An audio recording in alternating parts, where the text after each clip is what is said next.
Hi everyone, welcome to another bonus episode of the 26 Days to Greatness Challenge. Super excited to have you guys back to continue to learn and to have more tools in your toolbox to support you on this journey.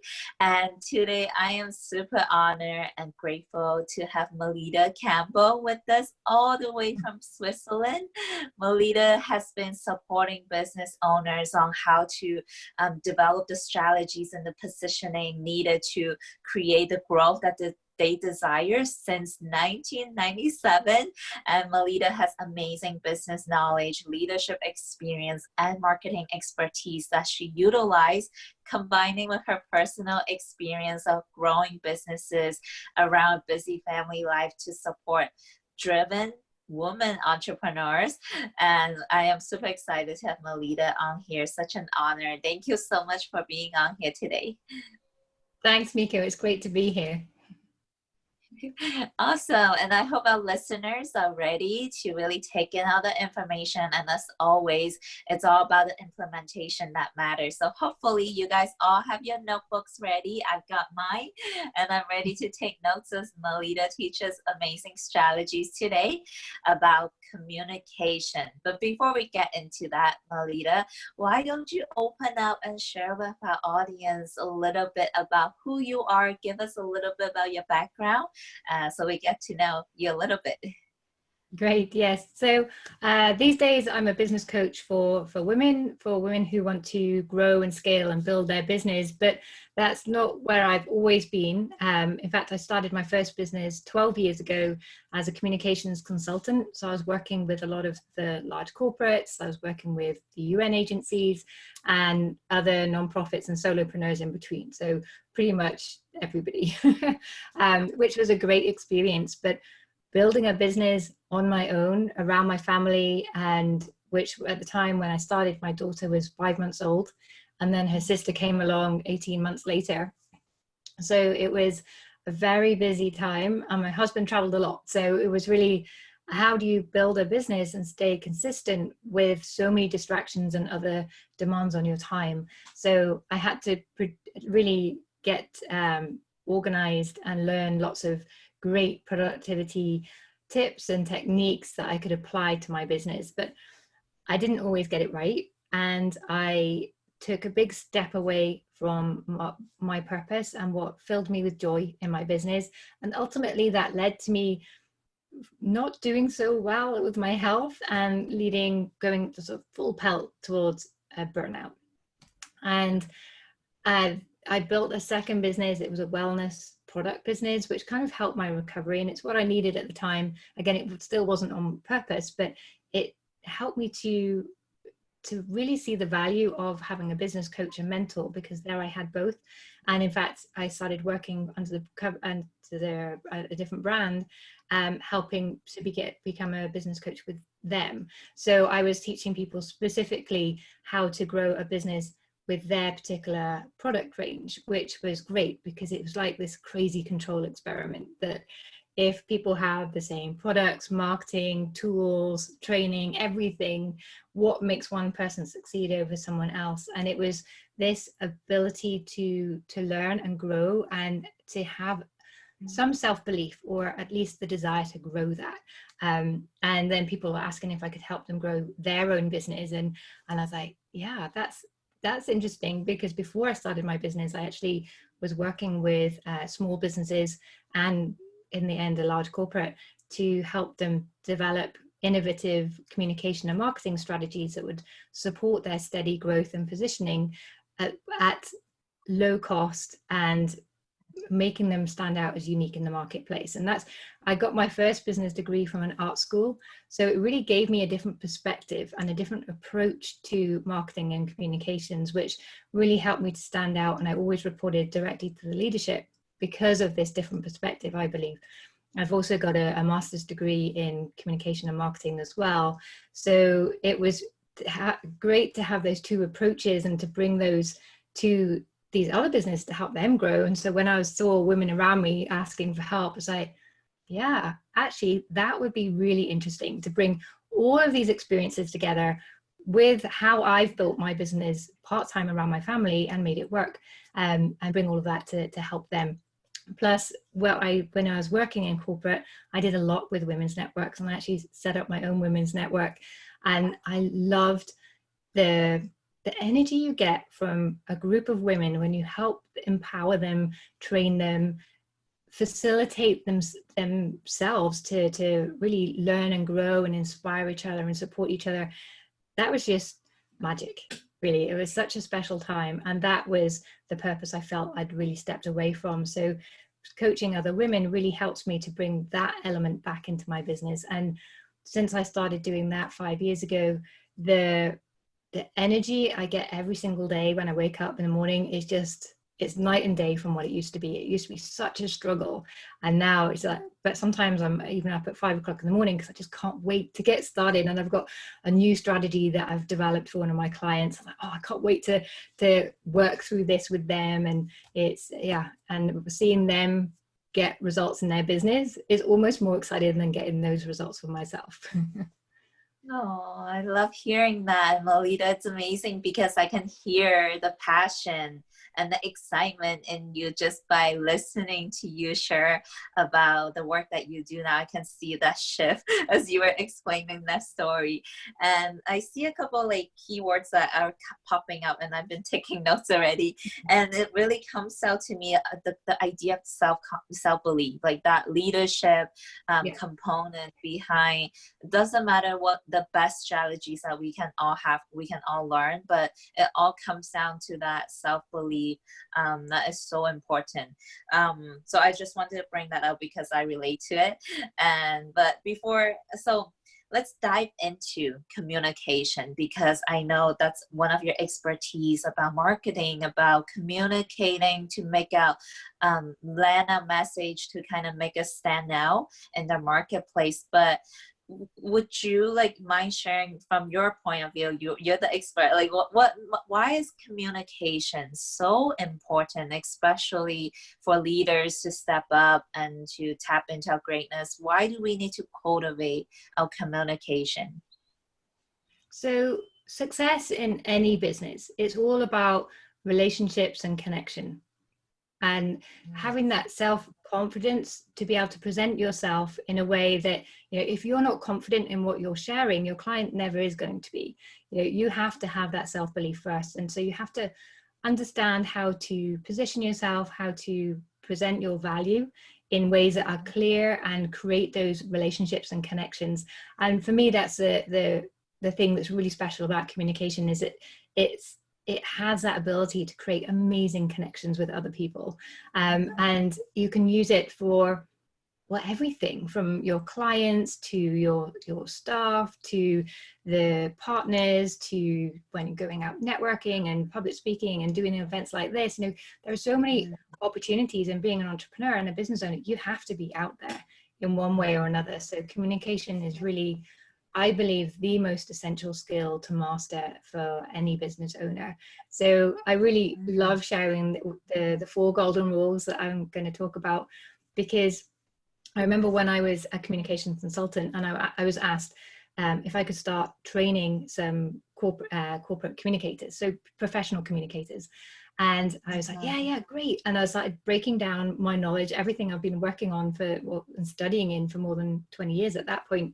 And I was breaking it down. I was like, yeah, we were renovating our house, so I could use a whole wall in our house. And I was putting up all these notes of the really essential points of communication that everyone really needs to understand to do well.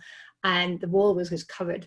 I remember my husband coming home and he's like, you're not seriously going to teach all that. He was like, yeah, maybe I need to work on this.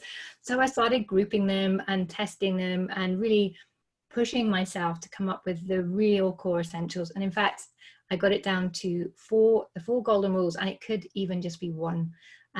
And so I started training these 4 golden rules and then mapping that out and looking at how to apply that in different situations for different types of communication. But it really always boiled down to these 4 golden rules. And I remember being invited to train at the UN, but I didn't know who was going to be there. So I'd already been training their communicators, and this day it was the heads of communication. So the head of communication for like this one of the UN's largest agencies and her senior team. And I was like, oh my goodness, I'm going to teach them the 4 most basic things about communication. And I was like, they're going to kick me out. But then I was like, it's all I've got to go with it, you know, true entrepreneur style, carry on anyway. And I think I got to rule number 3, and this head of communication just put her paper down and she's like, can I just tell you? I was like, yes. I was like, oh, here we go, she's going to boot me out. She goes, this is groundbreaking. She said, honestly, I have never thought of communications this way before in my life. You know, this is just incredible. And it's so obvious now you've mapped it out this way, but we don't do any of this. And it was really like a big relief. So I wasn't going to be kicked out, but it was really made me realize that even for people who are communicating as a profession, they still miss a lot of these golden rules, because as we know, what's often very is common sense is not always common practice. So when I introduce these rules, I think it's always important to realize that they are very simple, and you'll probably be nodding along, yeah, that makes sense. But there's a lot behind it, that these really are the essential things to apply to every communication. And once you get into the mind of thinking about them, because they are so simple, then it will transform everything. It will transform every connection you have from here on in. It's your communication superpower, being able to apply this to have the impact, the influence that you want with other people, and to start building connection in a whole new way. So yeah, I'm really excited to share them. Oh my goodness, I'm just taking so much notes right now, and I hope the listeners are really catching the value of this. Like and as you're explaining that, Melitta, I'm just feeling such an overwhelming sense of gratitude for you to be on here right now, sharing the same exact talk that you pretty much give to one of the most influential people out there. And now our listeners have the honor to receive that from you completely for free. So thank you. And let's jump into it, because I'm excited to learn about these 4 golden rules. So take it away. Okay. Well, I think the first thing to look at is really, what is communication? And everybody knows communication is information, it's the spoken word, it's all these written things. But the bit that most people miss is that it's also about the interaction. It's how are people going to use that information to do something, to think differently, to put something into action. And it's really transferring meaning from one person to another, and that bit gets missed. It's not just about the information, it's like the meaning behind that information, and what are you going to allow that person to do. And in order to do that, the first thing you need to do is the first golden rule, which is to have one single clear purpose. So if you've ever sat down to write something and you couldn't quite get started, or you had to prepare a speech and you're like, oh, how do I get this started? A lot of the time it's because you don't know why you're sharing it. And it has to, and so if you go back to what is the purpose here, then it just helps everything else come together. And if you don't know why you're communicating a certain message, if you don't have a clear purpose behind that, then it's the person that's receiving that message is never going to get it. So you have to be really, really clear in your purpose, and then you can use that in your editing to make sure that everything supports that purpose and nothing distracts from it. So it's getting a little bit strict with yourself, but have that purpose. And what you want to do is be able to express it in one sentence. So you can write it on a post-it note, stick it on the top of your computer when you're preparing your materials, to help you stay focused on that one purpose. And what you want to be doing then is, when you're communicating, whether that's speaking or writing a blog post or even a social media post, whatever that may be, you want to state your purpose early on, so that anyone who can know that it's worth their while investing the time to read or listen to whatever you're producing. And that's really key. So you don't want to go to the extent of saying, the purpose of this social media post is, that's not very engaging. You want to talk like a normal person, but you want to make it clear that, I help clients. I see a lot of clients struggling with their communication, and I want to share a tip with you today to help you move forward with that. So there I'm stating the purpose, my intention of that particular message. And if people are interested in that, they'll read or listen. If they're not, they'll move on. So it's a kind of time-saving device for everyone, and it's going to hook your audience in as well. And on that point, a lot of people use introductions to be a bit controversial, and I much prefer the approach where you use your introduction to be to connect. So your first line has to use the words like you or yours, or so you're really talking to the person directly, but also don't introduce anything new.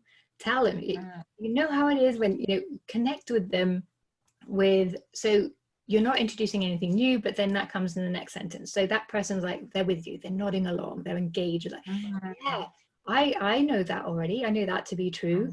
So this person gets me, they're like me. And then you say, well, but then this is that you add in a complication, and that's going to hook them in. It's like, oh, I hadn't thought about it that way. But if you start the other way around, and you're introducing something that's so new for them, they have to think and work it out, then it becomes harder for them to engage and kind of get into your message. So start with your purpose, but make it something that anyone can connect with. No one's going to disagree with it, and then kind of take them into the kind of converse situation, or what's wrong right now, or what the complication is, or what's changed, that's going to give them some fresh information or fresh perspective on that. Got it. So got it. Okay. And that brings me to Melitta, to recap step number 1. So we want to have one single clear purpose that we can put in one sentence. And we want to make sure everything that we share supports that overall purpose, like why we are sharing this. Because if we don't know, the other person listening will never understand the purpose. And then you also mentioned that we have to make the purpose very obvious, very clear from the very beginning on.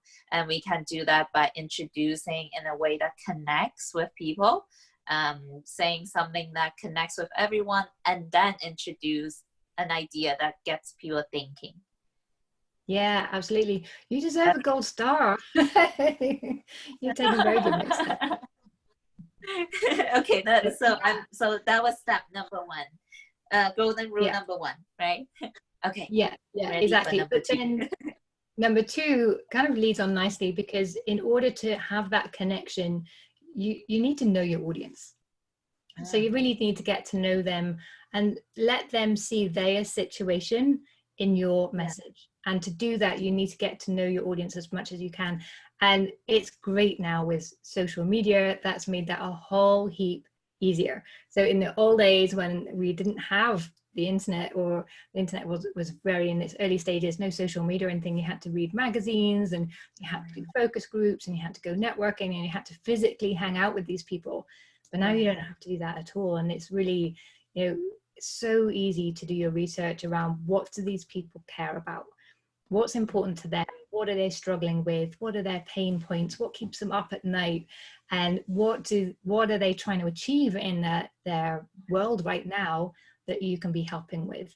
So the more you know your audience, the more personal you can make that connection, that message, and really tailor it to them to make sure that they get that, and that you're using the language that's right for them, that what you kind of understand what they already know about what you're going to talk about, so you can pitch it at the right level.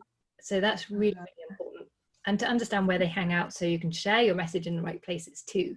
You don't want to be talking about life coaching and then going to some kind of builders conference where they're just not interested at all, where your clients just aren't hanging out. So you want to be in the right places. But it's, as I say, it's the social media is just a gift these days, where you can find this information out really easily, and you can test things out as well. So you can use your social media posts to test out ideas and see which ones engage and what language connects with people more than others, and use this information the whole time. Yeah, that's a really good point, Melitta. And I'm really seeing this too in my own personal social media posts. Sometimes when I go on live, I see there's a lot more engagement versus another time, but I I'm not sure how exactly do I do my homework in terms of researching what worked, what didn't work. So is there a specific like step that you recommend I can like go back and to see what worked so well, what didn't work so well? Like I'm not sure what that process looks like. So it's not a terribly technical process, but just tracking it.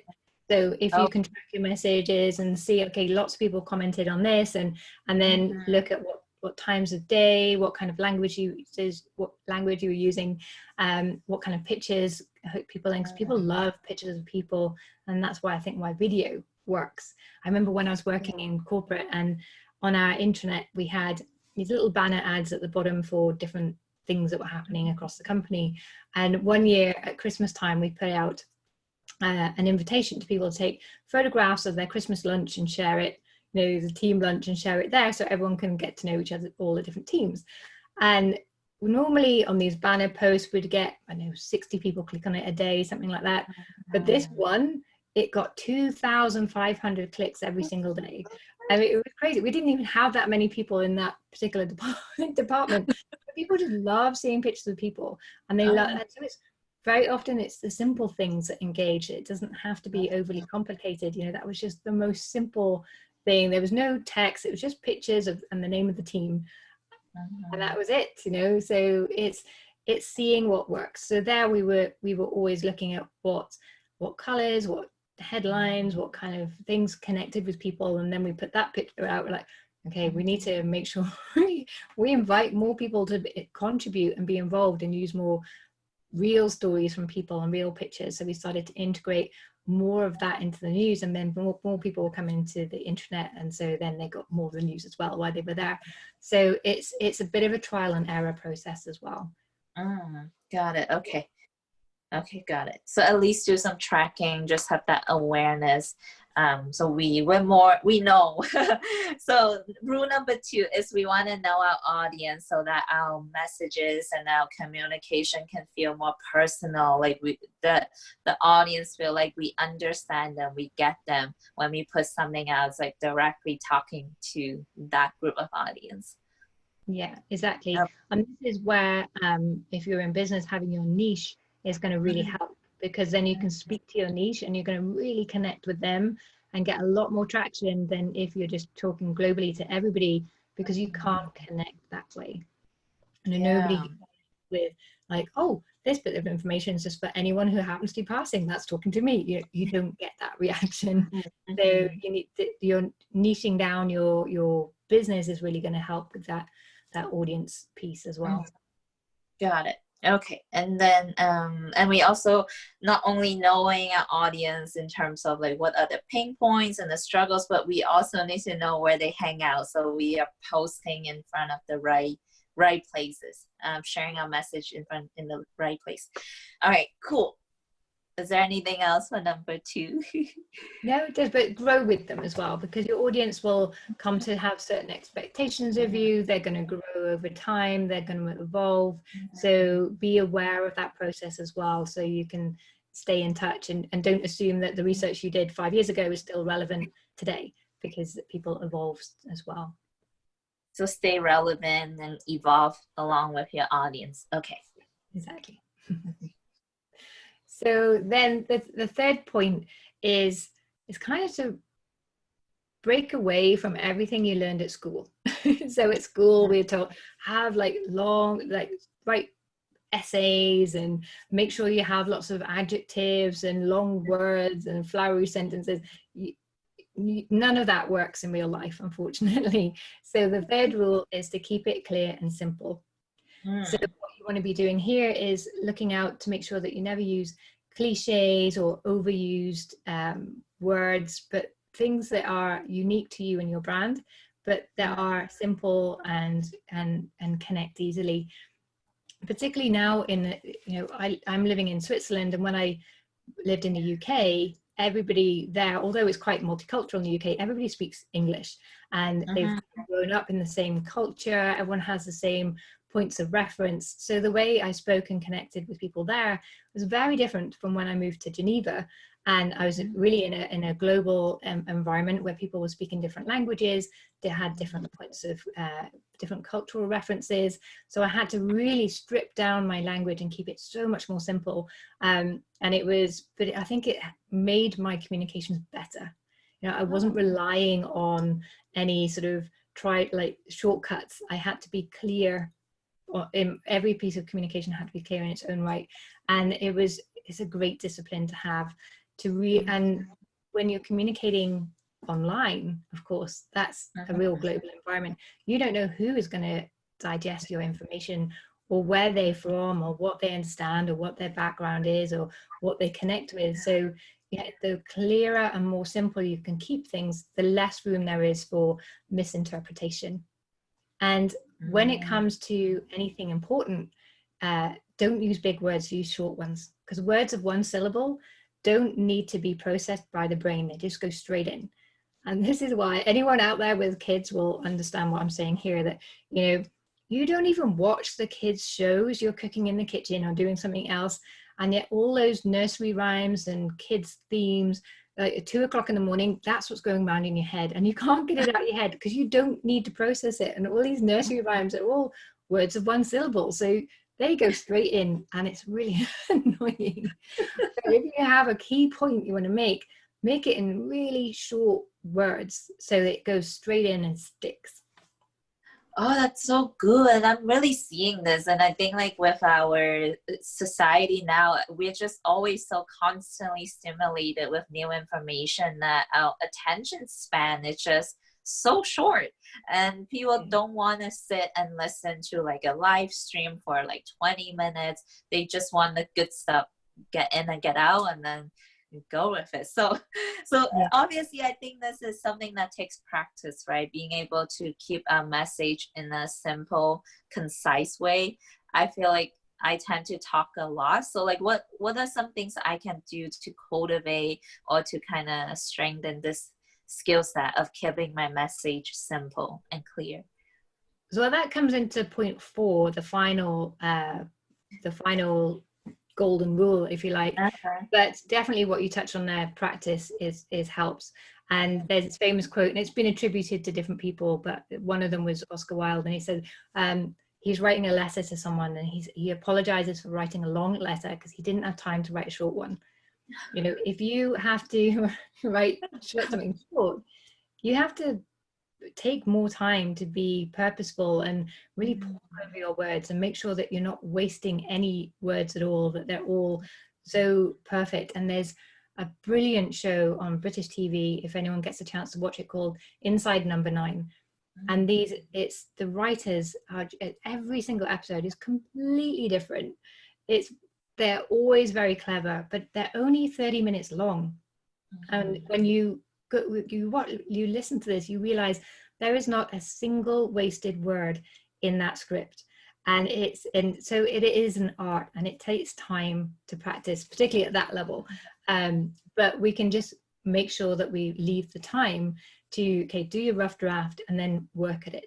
And most people just go ahead and publish that rough draft. You know, they just send the email. They don't even reread beforehand to check if they've been clear, if they've been audience focused, if the purpose was clear, if the call to action was clear at the end. You know, all these little things. So it's kind of a bit of practice and a bit of discipline as well. Got it. So practice and discipline. And I think obviously these 4 things, as I'm listening to it, it really just goes hand in hand. You need to have all 4 components together in order to make it so beautiful. So would you say like they all 4 rules always need to be together, or maybe sometimes one piece is in there? What is your take? No, they all have to go together. Okay. And so they're all kind of wrapped up in this 4th golden rule, which is the one that I mentioned earlier, could be the only golden rule, and that is to plan ahead.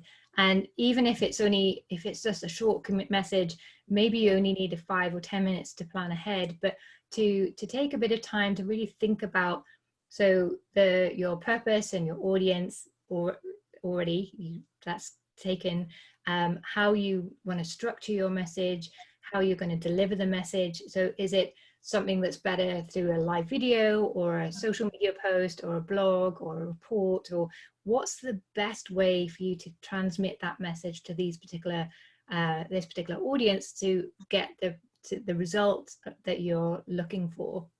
So that takes a little bit of time to think up ahead, but the part of the planning is also then what happens after it. So how do you check that your message worked? How do you decide what elements would you do differently next time? Or do you need to do a follow-up message because people haven't quite got the point yet? They're not taking action.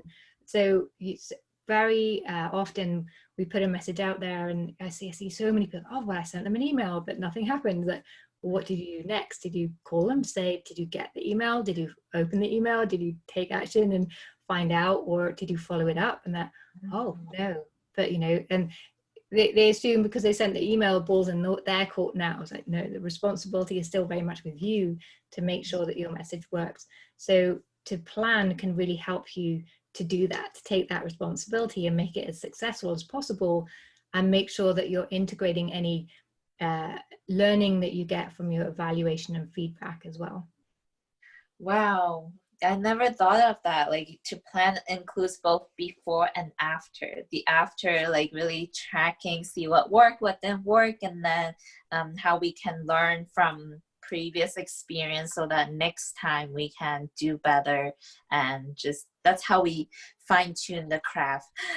So Melitta, when we do all these 4 golden rules of communication, obviously I would assume that this applies not only like on online communication, but like in person when you're connecting with a person in a relationship. Yeah, absolutely. And that's the beauty of these 4 rules, is they apply to absolutely every kind of interaction and communication out there. It's not just about a print article or in a presentation. It equally works just to your personal conversations at a networking event. You know, when you go to a networking event, and this is something I've trained in as well, and I did a group recently of freelancers. I was asking them, like, well, how do you plan for your networking event? Well, I just kind of rock up. You know, they don't plan before what they want to get out of it, what kind of person they want to meet, what kind of conversations would be useful to have.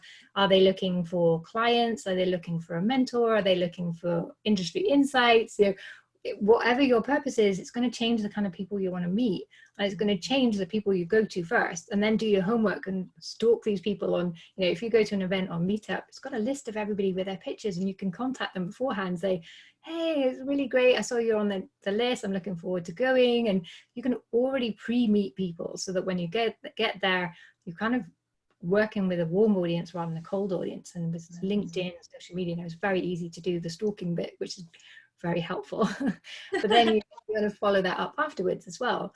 The actual networking event, it's just such a tiny piece of building a network. So yeah, it's every kind of communication these 4 rules apply to. Oh, it's beautiful. And on like a more spiritual side, I can totally see why this is powerful, because by doing that planning ahead, we are setting the intention of what kind of results we want to create, what type of people, what kind of connections we want to build, and just setting that direction of the intention. I think it could just magically attract these experiences into you just by taking the time to do so. So Melitta, I want to wrap this up by asking you, kind of give us some excitement or hope and inspirations by what kind of results have you seen personally, like with the clients that you coach, in your own personal life, by mastering this art of communication, these 4 golden rules? What are some amazing results that come out as a result of us being better communicator? Gosh, so many examples here. But what I've been using with my clients is this, applying these principles of communication into their marketing strategy. And it's kind of what I call side door marketing. Because, you know, if you go to someone's house and you go for the first time, you knock on the front door, you have to introduce yourself, it's all very formal. But Yeah. if you go to someone you know, you go to the side door and you get invited straight in and you're part of the party and you're received in a very different way. And so by applying these rules to your communication, you kind of open up that side door to anywhere you can add more value, you can have more meaningful connections, and you can market into that space. So by teaching my clients this, they've been able to have much more meaningful relationships with their clients and prospects. They've been able to reduce their marketing spend dramatically because they don't need to, they're not having to advertise to a cold market. They're just looking how they can add value and meaning to the connections around them and grow those connections through that value and meaning. Because everyone's like, gosh, you. And so one particular client who I worked with about 2 years ago now, she'd been making a loss for 2 years. Yeah. We worked on this principle. She understood that. We worked a lot on how to communicate her value and how to have those conversations and sales conversations. And that's another thing that people get all tense and scared about. But when you're using these principles and combining that with this side door marketing, it doesn't, I remember she came to me one week and she's like, well, I just got 4 new clients but I didn't sell to them, and nobody asked me even the price. I was like, well, you did sell to them. It's just you did so in a way that felt so natural to you and to them. It was just a discussion. And that's what sales really is having these connections, building these relationships, caring enough to present people with your offer if you think it can help them. And actually the biggest win perhaps was the 5th client, who she realized she was never going to help this person. They were looking for something that she doesn't offer. And she said, normally she'd be up all night thinking, oh, do I need to change my offer? Do I need to add something new for this kind of person? But then she realized, no, it's just not what she's about. So that person was never going to be a good fit. So being able to really connect specifically with your ideal clients and build their power there, then you can just have so much more impact. And we reduced her. She was a small micro business, and she was spending $5,000 a year on advertising, and at a time when she's making a loss. So we cut that down to 0. We introduced a new way of marketing that was costing her $40 a month, making amazing connections. She doubled her client base by the end of we just worked together for 3 months.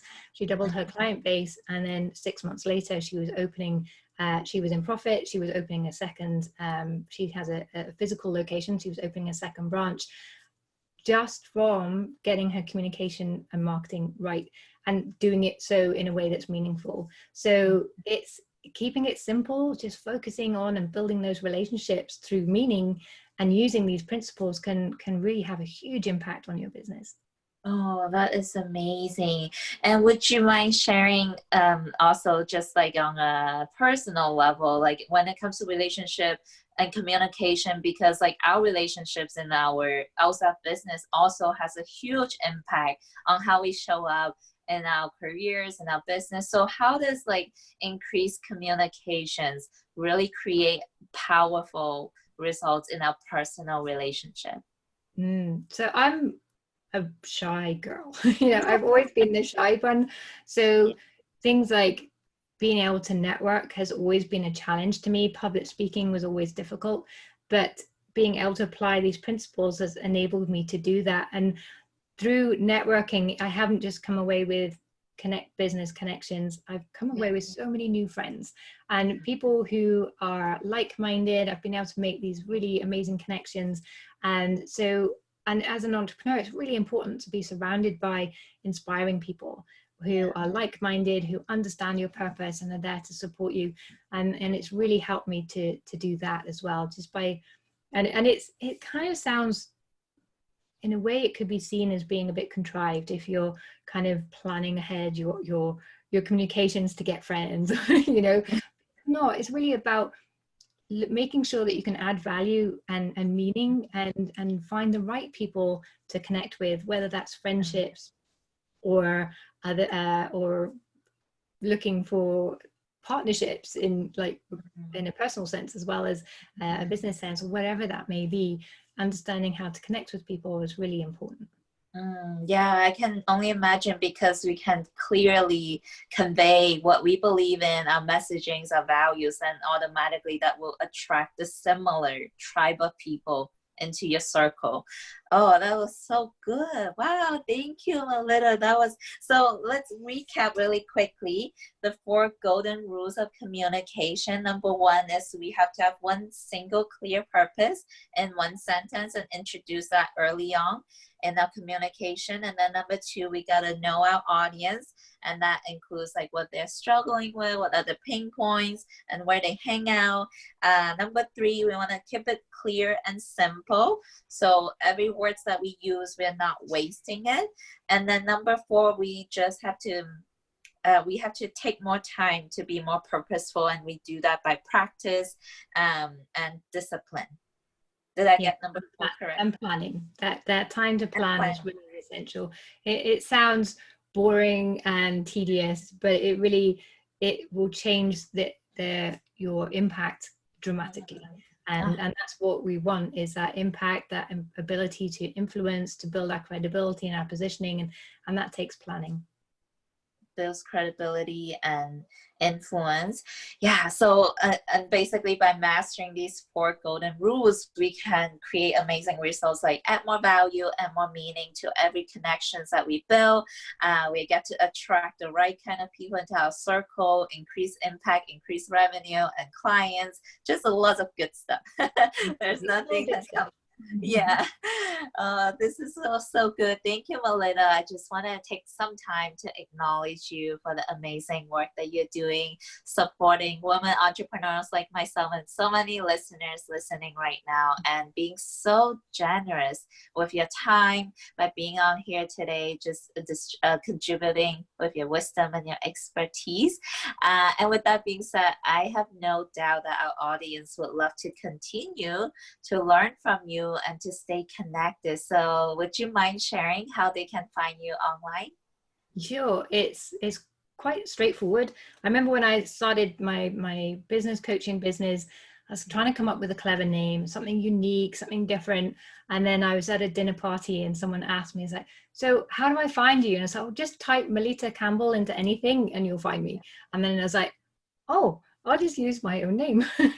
So my website is melittacampbell.com, or if you put Melitta into Melitta Campbell into Instagram, Twitter, Facebook, LinkedIn, you name it, you'll find me. And also I have the Driven Female Entrepreneurs podcast. So that's where I interview lots of women about how they're building and growing a business. So you can find me over there too. Awesome, beautiful. And Melitta, I know you have prepared something very special for the listeners just to support them further on with the journey. Would you mind sharing that? Yeah, so I've put together an ebook, because this summit is all about discovering your greatness and building and growing. And I think part of that is we all have, as Les Brown says, we all have greatness within us already. But sometimes we need to find those right strategies that are going to help us to bring that to the fore and to smoothly build and grow our business as we go. So this ebook is going to give you the 6 strategies that will help any business to grow faster, and how to avoid the 6 most common mistakes that most business owners, even those with an MBA background, make in their business. And it goes really nicely with this communication piece as well, and it sort of builds from there. So yeah, I'd love to share that with the listeners. Awesome. It's so important to just at least be aware of those common mistakes. It's kind of like avoiding the potholes on the driving. So and then you can recognize them, like, oh, this is where I'm at. Yes, I'm struggling with this. Oh, these are the strategies that work, and this is what I need to do next. And I think having those pointers is just so valuable, and it really helps us to grow and to recognize that it's part of the process. You know, some of these pains we're having or the challenges, it's part of the process. It's a normal part of building a business, but we just need to move through it, and these strategies will help them move through it faster. Oh, it's going to be super powerful to have those strategies and tools in our toolbox on our journey. So thank you, Melitta, for being so generous with that. And for anyone, make sure you get your hands on the free gift. I will include the link in the same email that this interview went out to. So just go back and stay connected with Melitta online, get the free gift, and then also let us know what your biggest takeaways were from this workshop. And if you practice the 4 golden rules, let us know how that turns out for you. I will forward that to Melitta and let her know. I'm sure she would love to hear that. And Melitta, to wrap this up, do you have any last words to share with our audience today? Yeah, I think the thing with communication and going through these rules and the planning, the most important element, which I haven't touched on yet, is just simply to enjoy it. Enjoy the process, the process. Enjoy the connections. Enjoy the ability to build and have these wonderful relationships around you. So yeah, just smile, reach out your hand, and enjoy the process. Oh, that's so good. And sorry about the noise. And I think that one piece that's so important is just like make sure to bring who you are into like those interactions, like the Yeah. essence of you. I think that's so important. Oh, thank you, Melitta. And thank you everyone for listening. Go out there now. We interact with people every day. We can always like be mindful of these 4 golden rules and make sure that every interactions that we build, it's meaningful and we're adding value. And yeah, with that being said, I'll see you guys tomorrow on the next workshop. Thanks, Melitta. Bye. Thank you. Bye.